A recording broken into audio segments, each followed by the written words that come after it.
আশ্বিনের এক ঐতিহাসিক সভায় শ্রীরামচন্দ্র যে দুর্গার গ্রহণ করেছিলেন, স্বর্গের দেব পুরুষগণ যুদ্ধে পরাজিত হয়ে যে রণদেবীকে অসুর নিধনে পাঠিয়েছিলেন, সেই দুর্গাই 21 শতকে নারীর ক্ষমতায়ন। তার মহাতেজ চিরজাগরুক আগুন হয়ে জ্বলে উঠুক মাটি পৃথিবীর প্রতিটি নারীর মধ্যে।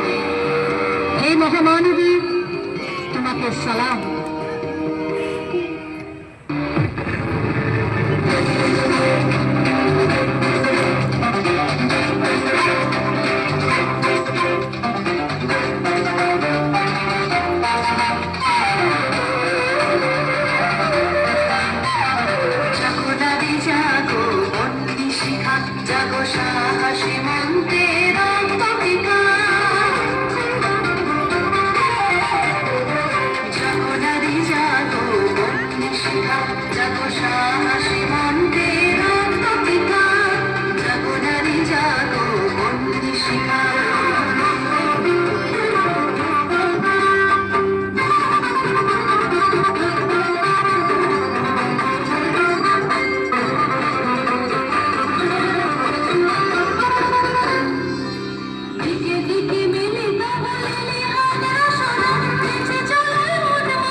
জাগো মাতা কন্যা বলো জয় ভগিনী নন্দিত ধারে